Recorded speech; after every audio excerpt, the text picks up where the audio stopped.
Bismillahirrahmanirrahim. Assalamualaikum warahmatullahi wabarakatuh. Selamat sore, salam sejahtera untuk kita semua. Om Swastiastu, Namo Buddhaya, salam kebajikan. Alhamdulillahirrahmanirrahim. Puji syukur kehadirat Allah Yang Maha Esa karena kita masih diberikan nikmat, terutama nikmat sehat. Sehingga pada sore hari ini kita masih bisa berkumpul di acara Facebook Live, di acara Diajak Dialog Interaktif Pajak bersama KPP Pratama Pangkalan Bun. Oke nih, kawan Facebook ya. Kita biasa kawan Instagram soal ini, Pak. Nah, ini kawan Facebook kita pada sore hari ini kita akan membahas terkait pelaporan SPT tahunan, tapi ada yang spesial nih, yaitu dengan cara Cortex. Nah, di sini izin memperkenalkan diri, saya Pradipta Bagajatmiko yang akan membersamai kawan-kawan semua sampai dengan acara selesai. Tentunya saya tidak sendiri nih, saya ditemani oleh penyuluh KPP Pratama Pangkalan Bun, yaitu Pak Amin. Halo Pak Amin. Halo Mas Bagas. Selamat sore Pak Amin. Selamat sore. Gimana kabarnya Pak Amin? Sehat? Alhamdulillah sehat Mas Bagas. Semangat sekali nih Mas Bagas. Ini perdana ya Mas Bagas ya? Pangkalan Bun sedang cuacanya hujan panas ya Pak Amin. Gimana Pak Amin? Masih fit? Alhamdulillah masih fit Mas. Oke. Tetap semangat. Walaupun agak-agak greges. Mungkin harus olahraga ini Pak Amin. Oh, siap. Nah, ya, minimal seminggu sekali kawan pajak juga harus olahraga nih untuk menjaga stamina kita. Iya. Oke, ini izin Pak Amin. Ya, gimana Mas Bagas? Ternyata tahun 2025 kita nggak menyangka nih, ternyata sudah sampai bulan 9 nih Pak Amin. Nah, di tahun 2025 pasti kawan pajak juga pasti tahu nih implementasi Cortex nih Pak Amin. Nah, ini kan dimulai dari tahun 2025. Dan nggak terasa sebentar lagi kita akan akhir tahun nih Pak Amin. Iya. Nah, untuk awal tahun ini biasanya kita persiapan pelaporan SPT tahunan Iya, Pak Amin. betul Mas Bagas. Nah, ini Pak Amin. Iya. Terkait tahun pajak 2025 sudah menggunakan Cortex. Nah, Betul. mungkin kawan pajak di luar sana termasuk kita kira nih Pak Amin, butuh persiapan terkait gimana sih cara pelaporan SPT tahunan dengan Cortex Oh nih. iya. Oke, Jadi topik kali ini bahas SPT tahunan via betul. Cortex ya Mas ya? Sore hari ini kita Siap. khusus membahas SPT tahunan dengan Cortex nih. Kita akan Oke. belajar bersama-sama ya Mas Bagas. Siap, Karena ini Pak. juga pertama kali ya Mas Bagas ya. Perdana kita Betul. coba melaporkan SPT tahunan dengan Cortex. Ya, Cortex. jadi kita sama-sama belajar. Oke, mungkin kita mereview ya Pak Amin ya. Ya. Mungkin untuk merefresh lagi ingatan kawan-kawan semua, apa itu SPT nih Pak Amin? Mulai SPT. kita SPT Oh, ya. iya. SPT ya Mas Bagas. Ya, baik kawan pajak semuanya, kawan pajak di seluruh KPP Pratama Pangkalan Bun wilayah Pangkalan Bun ya Mas Bagas ya. Betul. Terkait dengan atau yang dimanapun berada, mungkin ada yang di luar wilayah Pangkalan Bun juga, kalau yang menyimak ya Mas Bagas. Nah, jadi terkait SPT ini, SPT itu adalah sarana atau surat yang dipergunakan oleh wajib pajak untuk melaporkan perhitungan pajak maupun objek pajak dan maupun bukan objek pajak sesuai dengan ketentuan perundang-undangan. Intinya gitu Mas Bagas. Nah, jadi alat yang SPT digunakan berarti untuk surat pemberitahuan surat gitu, Pak? pemberitahuan. Oh, Ya. dikirain itu S-nya apa ini Pak? Ternyata Ya, surat pemberitahuan surat gitu ya. pemberitahuan. Oke, Ya. mungkin Pak Amin terkait SPT atau surat pemberitahuan tahunan ya. Mungkin kan kawan pajak ada yang kepo nih. Ye.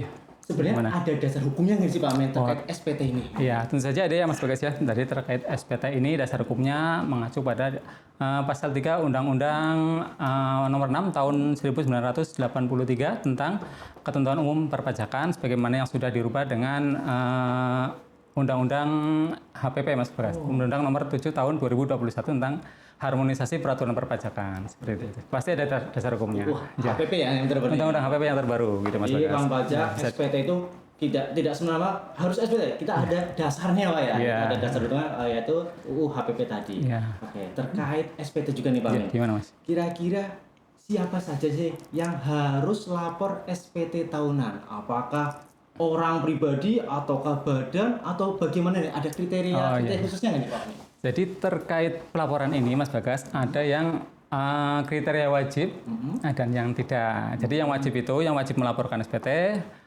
adalah semua wajib pajak yang sudah ber-NPWP dan berstatus aktif Mas Bagas. Ya.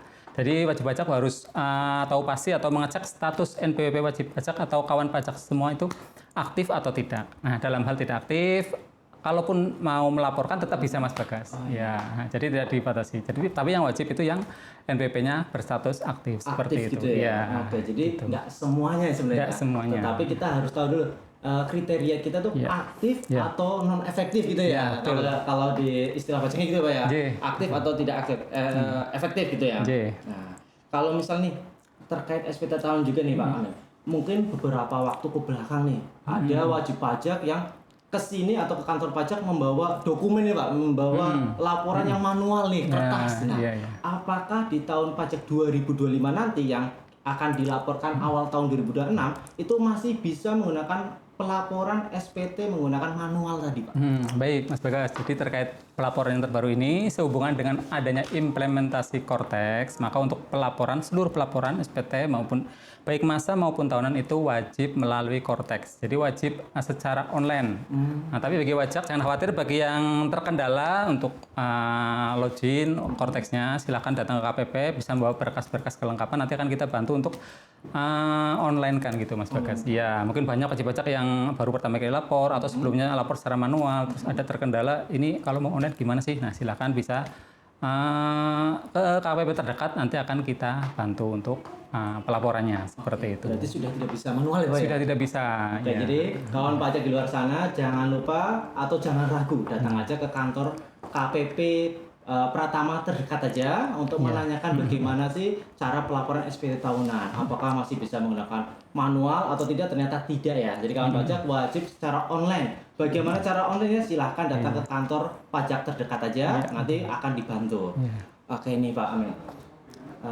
Terkait pelaporan nih Pak Amin. Nah, gimana Mas Bagas? Kalau misal nih wajib pajak orang pribadi nih, misal saya usahawan atau misal saya karyawan atau mempunyai toko atau apapun. Sebenarnya kalau untuk pelaporan SPT tahunan itu ada data-data yang perlu dibawa nggak sih? Oh ya. Mungkin bisa diserahkan dari awal mungkin ya Mas Bagas, biar lebih clear wajib pajaknya juga nanti biar nggak bingung. Jadi untuk pertama kali kalau untuk persiapan pelaporan silahkan pastikan wajib pajak sudah memiliki akun Cortex. Karena ini tahun 2025 harus menggunakan melalui saluran Cortex, sistem Cortex. Nah, setelah mempunyai akun Cortex atau mungkin persiapan untuk memiliki akun Cortex itu wajib pajak harus menyiapkan data seperti email dan nomor HP. Pastikan punya alamat email dan nomor HP yang digunakan nanti untuk aktivasi akun Cortex. Seperti itu. Harus. Nanti kita bantu untuk aktivasinya, yang penting menyiapkan data-data pribadi seperti email dan nomor HP seperti itu. Nah, kemudian setelah punya akun Cortex, nanti silakan disiapkan juga data-data penghasilannya. Kalau untuk karyawan, Mas Bagas ya, untuk karyawan silakan bagi pegawai maupun karyawan swasta harus menyiapkan data penghasilan berupa dokumen A1 atau A2. Kalau untuk swasta, dokumen berupa formulir 1721 A1.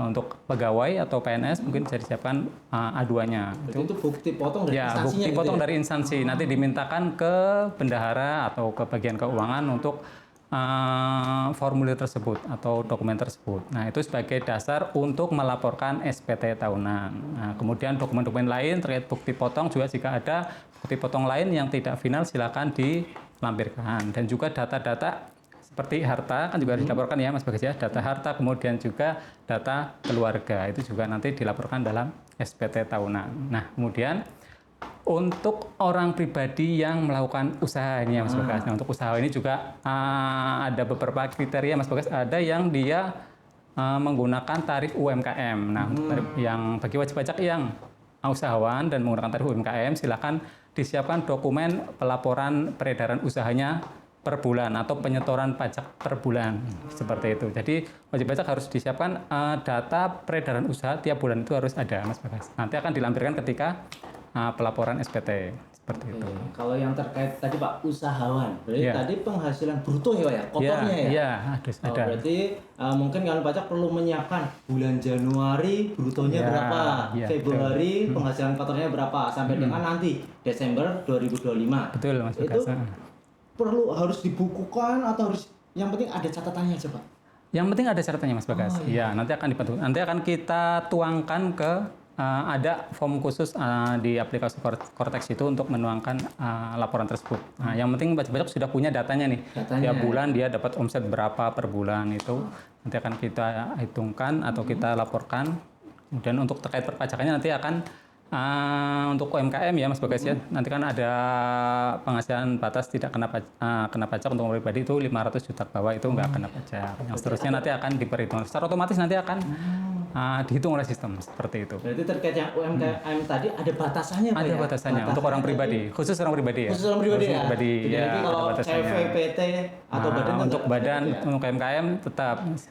Jadi Langsung 0,5% dari omsetnya tiap bulan per bulan seperti itu harus dibayarkan. Jadi kawan pajak di luar sana yang mempunyai usaha yang masih UMKM ya, terkait UMKM, kawan pajak nggak perlu khawatir nih, ternyata ada batasannya. Ada batasannya. Jadi tidak semua UMKM itu bayar pajak, itu belum tentu. Belum tentu. Karena ada batasannya yaitu tadi 500 juta ya Pak? 500 juta. 500 juta. Jadi masih berlaku. Masih berlaku ya. Jadi kalau misal kawan pajak ternyata nanti dalam pencatatan dari Januari sampai dengan Desember penghasilan kotornya masih di bawah 500, mungkin 490 juta gitu ya. Ternyata itu belum wajib untuk membayar pajak. Betul Mas Bagas. Kalau misal omsetnya nanti di pertengahan tahun ternyata sudah di atas 500 juta. Misal nih penghasilan saya di bulan Juni Pak sudah sampai 600 juta. Nah, yang untuk memperhitungkan pajak 0,5% itu dari 600 jutanya atau selisihnya Pak? Selisihnya Mas Bagas. Dari omset 600 juta nanti dikurangi dulu 500 juta. Nah, bagian yang lebih dari 500 juta itu yang dikenakan PPh UMKM final gitu ya? UMKM sekitar 0,5% atau 0,5% seperti itu Mas Bagas. Nah, itu kecil ya, Pak, ya? terkait laporan peredaran usahanya. Kemudian jangan lupa untuk melampirkan juga dokumen lain terkait bukti potong. Barangkali ada bukti potong dari instansi atau dari pemberi kerja yang lain bisa dilampirkan sebagai kredit pajak seperti itu. Nah, kadang ada ya Pak ya kalau misal dia usahawan nih, tapi ketika ada instansi pemerintah yang beli ke tokonya dan instansinya nggak tahu nih bahwa dia masih UMKM, masih mau bisa menggunakan 0,5, langsunglah dipotong. Nah, ternyata bukti potong tersebut bisa dikreditkan ya Pak ya? Bisa itu nanti. untuk pengurang pajaknya nanti ya? Seperti itu. Nah, enaknya nanti Mas Bagas, di Kortex itu untuk setiap bukti potong yang dibuat oleh rekanan maupun lawan transaksi itu akan secara otomatis terpopulasi di SPT. Nah, canggihnya seperti itu Mas Bagas, di Kortex itu. Beda dengan yang dulu, kalau dulu mungkin masih manual ya, harus kita mengumpulkan bukti potongnya, lawan transaksi juga harus lapor, baru bisa akui kredit pajaknya. Untuk sekarang nanti otomatis dari Korteksnya ketika lawan transaksi membuat bukti potong di Korteks mereka, maka akan terpopulasi di lawan transaksinya gitu. Berarti kawan pajak nggak perlu repot-repot untuk meminta ya Pak ya? Nggak perlu meminta lagi mana bukti potongnya. Yang penting bahwa kawan pajak tinggal cek aja nih di profil saya atau di dokumen saya di Kortex ya Pak ya. Kalau misal rekanan kita entah itu instansi entah itu badan yang memotong PPh itu pasti akan muncul di akun Kortex kita masing-masing gitu ya Pak ya. Betul Mas Bagas. Sangat-sangat mudah nih. Semoga kawan pajak bisa memanfaatkan Kortex ini biar lebih gampang bagaimana cara pelaporan ini. Dimanfaatkan. Oke, izin Pak. Kalau terkait, nah ini kita udah mulai masuk ke Kortex nih Pak. Nah, untuk pertama kali nih Pak, mungkin kawan pajak kan kalau untuk aktivasi akun di Kortex, pasti kan tadi Pak Amin sudah menyebutkan butuh alamat email atau nomor handphone.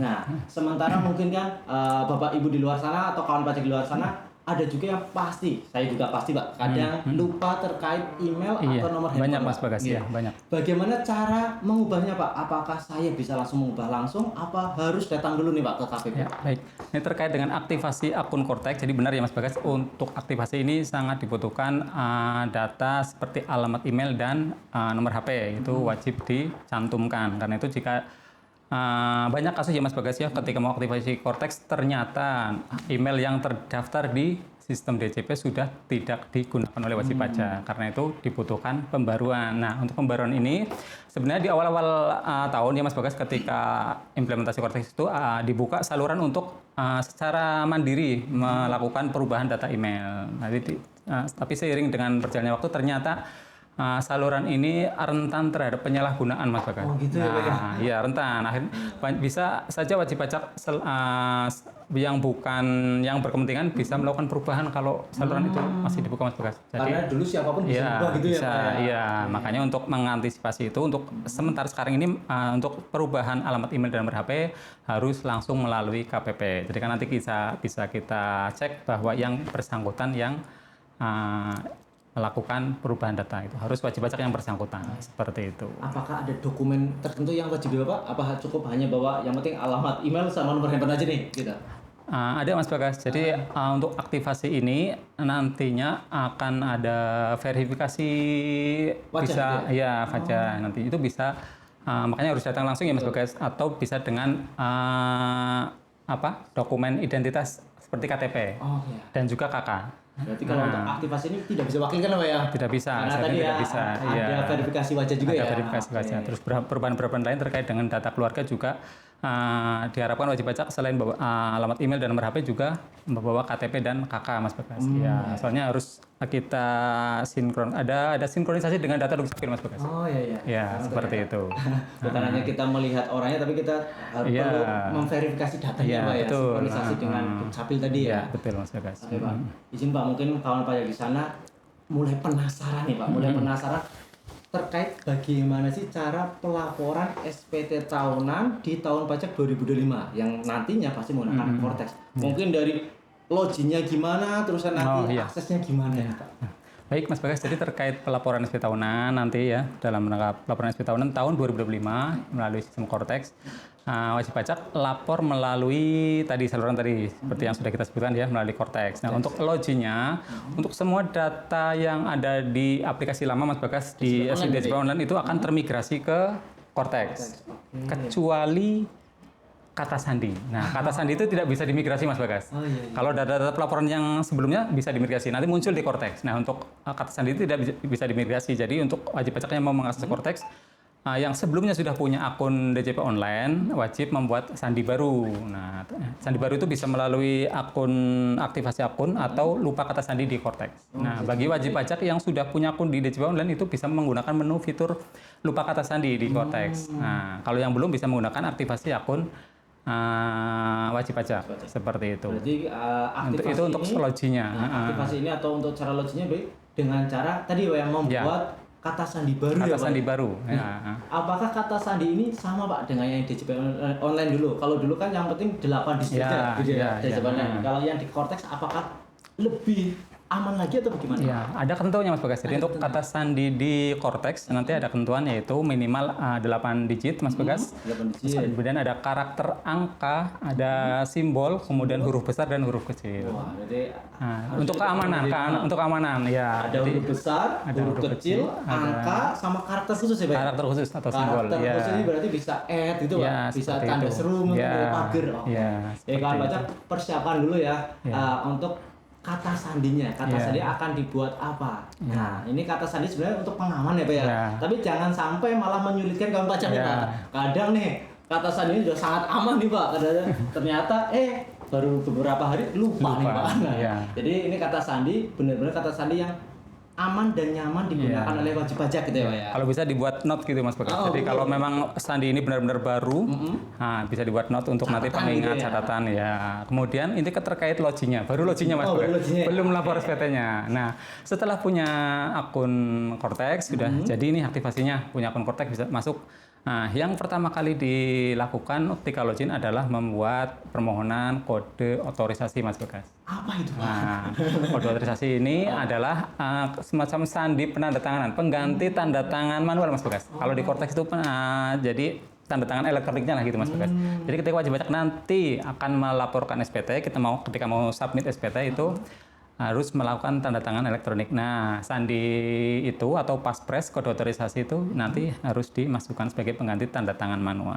Ya, jadi semuanya serba digital Mas Bagas. Tanda tanganmu digital. Oke. Nah, itu harus dilakukan dulu. Berarti setelah tadi berhasil login, langkah pertama yang harus dilakukan wajib pajak adalah tadi membuat kode otorisasi. Kode otorisasi untuk memastikan. Walaupun sebenarnya mungkin ada pencantuman paspres ketika aktivasi.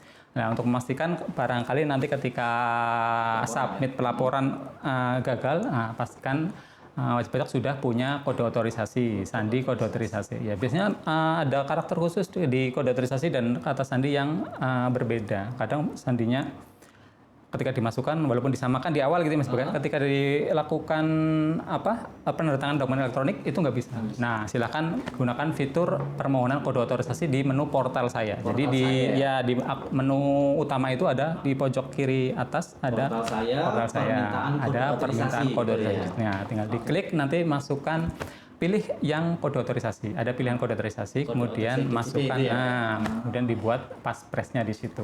Kalau misal password atau passphrase tadi Pak disamakan dengan kata sandi login bisa nggak? Bisa Mas Bagas. Bisa ya? Nah, itu. Kita malah sarankan dari awal ketika wajib pajak melakukan aktivasi akun, biasanya kita sarankan disamakan dengan sandi loginnya. Nah, tapi monggo terserah kenyamanannya wajib pajak ya Mas Bagas ya. Betul. Kalau kali butuh untuk khusus untuk penandatanganan mau dibedakan silahkan.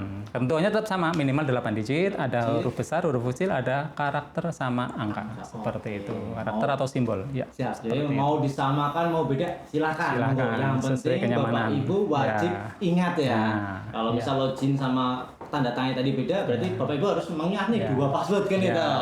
Karena tadi Pak Amin sebutkan dibutuhkan untuk tanda tangan elektronik pada Ya, waktu betul. submit SPT. Ya. Nah, ini tadi Pak Amin setelah login membuat kode otorisasi, langkah selanjutnya apa nih Pak Amin? Kalau sudah dapat loginnya dan kode otorisasi, berarti sudah siap Mas Bagas. Sudah siap untuk melakukan pelaporan SPT. Dengan tadi catatan tadi ya Mas Bagas ya, sudah menyiapkan dokumen penghasilan maupun dokumen lain terkait dengan pelaporannya. Ada dokumen penghasilan misalnya A1, A2 untuk karyawan atau mereka peredaran usaha, kemudian ada daftar bukti potong barangkali punya, kemudian daftar keluarga sama daftar harta dan hutang. Itu harus dilaporkan. Ya. Berarti yang penting bawa dokumen itu ya, Pak. Nah, kalau sudah siap Mas Sudah Bagas, siap, ya. tinggal nanti ada di situ menu surat pemberitahuan. Nah, lapor di menu tersebut ya kawan pajak. Nah, menu surat pemberitahuan, silakan diklik menu tersebut, kemudian dipilih jenis SPT-nya. Kalau untuk orang pribadi nanti ada menu di situ ada SPT OP, ada, gitu ya?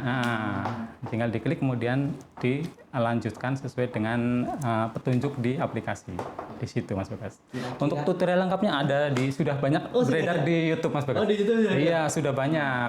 Untuk detailnya, untuk UMKM ada, Kalau kita untuk bayangin itu susah Pak, susah Pak. susah, harus simulasi, harus praktek Mas Bagas. Kalau dijelaskan ya bisa berjam-jam seperti itu. Jadi intinya yang penting wajib pajak sudah bisa login, sudah membuat kode otorisasi, Iya. dokumennya disiapkan Iya, dulu mungkin ya. biar dapat gambaran wajib pajak bisa search di YouTube ya? atau di channel RI DJP gitu ya? atau channel pihak ketiga, monggo silahkan untuk persiapan lapor SPT tahunan. Sudah Gitu, banyak Mas Pak ya. Sudah banyak sekali Mas Bagas. Tinggal dipilih. Nah, oke ya. Nah, ini mungkin ada tambahan Pak terkait pelaporannya Pak, maksudnya tahapan-tahapannya.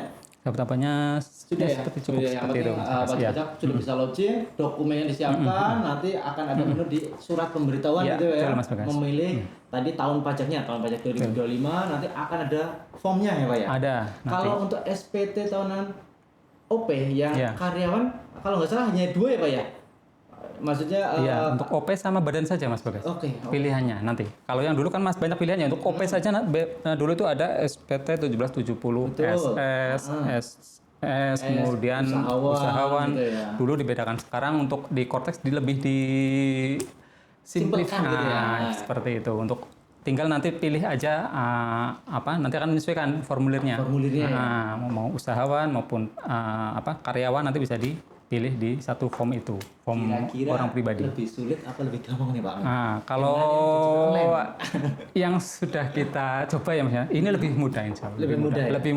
Lebih mudah kan terutama untuk wajib pajak baru, insya Allah lebih memudahkan. Dan wajib pajak lama pun nanti bisa menilai kalau ini Cortex insya Allah lebih mudah. apa gitu ya? Semoga nanti ketika implementasi pelaporan jaringannya lancar ya Mas Bagas.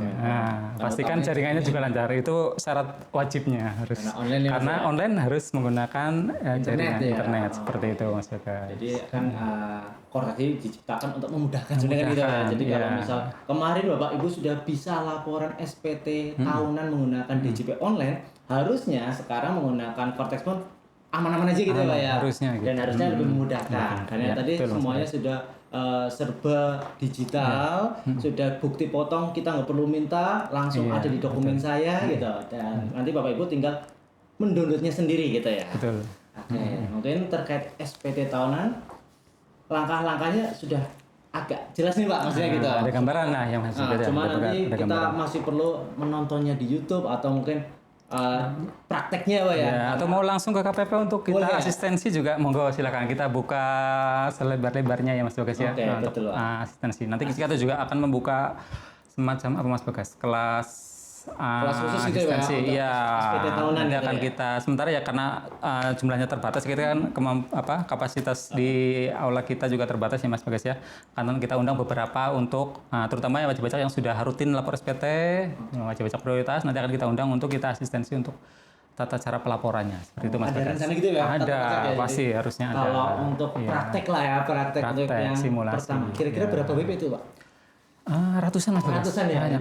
Jadi semoga aja kawan pajak Ratusan, ini salah banyak. satunya ya, Ya. salah satu yang kami undang sehingga kawan pajak bisa mencoba lebih Ya. dulu dibandingkan kawan pajak yang lain. Kalau kawan pajak yang lain mungkin mencobanya setelah tahun pajak 2025 berakhir Pak ya, Ya. awal tahun 2026. Nah, nanti KPP Pratama Pangkalan pun akan mengundang Ya. beberapa WP, ratusan sih bukan beberapa ya, untuk mencoba Ya. bagaimana sih cara pelaporan SPT tahunan, entah itu orang pribadi, Iya. badan menggunakan Cortex. Iya. Yang tidak dapat undangan juga jangan berkecil hati, bisa ke loket Helpdesk untuk minta asistensi pelaporannya. Bisa ya? Nah, kita ajari sedikit-sedikit biar ada gambaran. Betul. Ya, barangkali ada yang kepo pengen banget tahu ini di Cortex seperti apa sih pelaporannya gitu kan. Nanti kita akan simulasikan seperti itu. Terutama admin Mas, Nah, admin ya dari itu. perusahaan kan kadang Nah. ditanyain nanti sama atasannya gimana caranya gitu kan. Ya. Dan nanti Bapak Ibu silahkan datang aja ke KPP Datang Pratama atau Pangkalan bisa. atau datang ke kantor pajak terdekat untuk mendapatkan informasi Ya. terkait SPT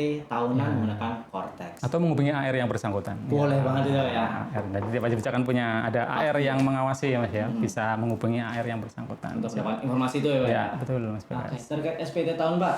Nah, sebenarnya SPT tahunan itu bisa dilaksanakan mulai kapan sampai kapan Pak? Biar Oh, iya. tidak telat nih Pak. Oh ya, mungkin bagi wajib pajak yang baru mungkin Baru gitu. ya, ini. Kalau yang sudah lama itu sudah tahu kapan waktunya lapor, kapan jatuh temponya gitu ya.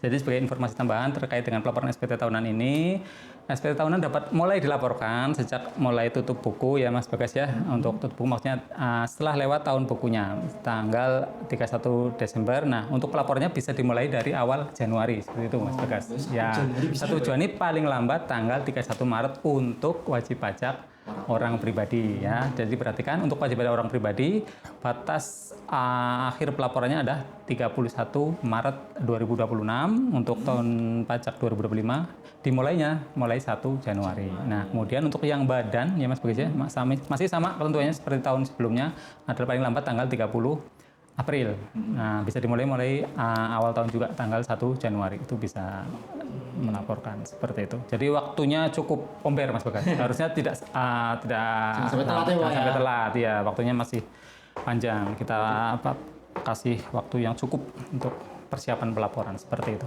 Oke, tadi ada batas waktunya. Jadi Ya. kawan pajak jangan sampai lupa nih, terutama untuk wajib pajak yang baru ya.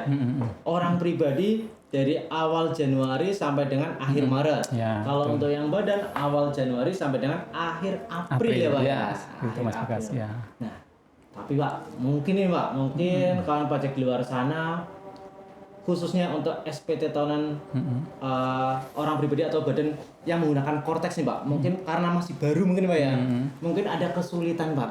Nah, bagaimana kawan pajak agar bisa mendapatkan tadi Pak asistensi atau informasi terkait pelaporan SPT tahunan? Ya, yang jelas bisa kawan pajak yang mengalami kesulitan untuk pelaporan SPT bisa datang langsung ke KPP terdekat atau menghubungi saluran-saluran resmi yang sudah disediakan oleh Direktorat Jenderal Pajak seperti itu Mas Bagas. Nah, dari kita juga menyediakan saluran WA juga ada ya Mas Bagas untuk bertanya-tanya, bisa juga melalui kontak AR atau ke helpdesk di TPT seperti itu.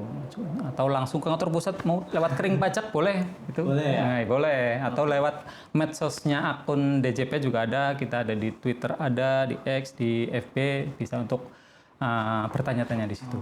Ya, cukup banyak salurannya Mas Bagas. Jadi saluran sih banyak ya? banyak. Tergantung kawan pajak lebih Ya, nyaman yang mana. monggo. Kalau misal mau menggunakan tadi Instagram dan lain-lain Ya. boleh silakan. Atau mau langsung datang ke kantor pajak boleh. Boleh. Atau misal mau diasistensi dengan penyuluh pajak ya Pak, ataupun AR-nya juga boleh. Ini Mas Bagas juga termasuk penyuluh pajak. Nah, jadi bisa nanti barangkali terpesona dengan Mas Bagas karena melihat di FB live ini, wah silakan bisa menghubungi Mas Bagas ini. Ya. Oke, jadi kawan pajak nggak perlu khawatir, nggak perlu worry gitu ya terkait bagaimana sih cara pelaporan SPT tahunan khususnya menggunakan Cortex. Ya, betul Mas Bagas. Mungkin kawan pajak ini Pak, ada beberapa nih Pak, akhir-akhir ini Pak ya terkait penipuan nih Pak.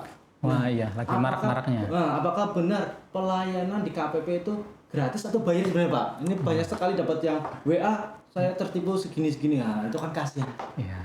Jadi kami tegaskan kepada kawan pajak semuanya, jadi untuk semua layanan di KPP, baik itu instansi di vertikal di KPP maupun Kanwil maupun di kantor pusat itu semua layanan tidak dipungut biaya alias gratis. Jadi kalau ada oknum mungkin ya, entah menghubungi wajib pajak mungkin yang banyak marak itu melalui WA atau SMS, itu ada yang memungut biaya, silakan diabaikan atau dilaporkan ke saluran yang sudah disediakan. Jadi kita menyediakan saluran khusus untuk melaporkan, saluran pengaduan. Ya, jadi kami tegaskan untuk seluruh pelayanan di KPP tidak dipungut biaya atau gratis. Nah, mungkin kan pajak yang sudah sering ke KPP juga pasti sudah tahu bahwa pelayanan di KPP tidak dipungut biaya sepeser pun gitu ya. Jadi bagi pajak-pajak yang belum pernah ke KPP jangan takut. Nggak ada biaya terkait dengan pelayanan yang kita berikan, seperti itu. Oke Pak Amin, ya. Itu mungkin jadi closing statementnya Pak Amin ya terkait untuk Instagram, Facebook Live kita pada sore hari ini. Oke, terima kasih Pak Amin. Ya, sama-sama Mas. Mungkin kalau misalnya wajib pajak ada yang ingin ditanyakan, langsung aja DM ke kita atau via WA kami ada di 0851 8680 0713. Jadi saya ulangi lagi kalau misal kalian pajak ini bertanya karena mungkin jauh dari sini, perlu biaya, perlu waktu. Nah, langsung aja WA kami di nomor WA kami ada di 0851 8680 0713. Oke, kami juga meminta maaf jika ada tutur kata kami yang kurang berkenan gitu ya. Wassalamualaikum warahmatullahi wabarakatuh. Bye bye Kang Pajak.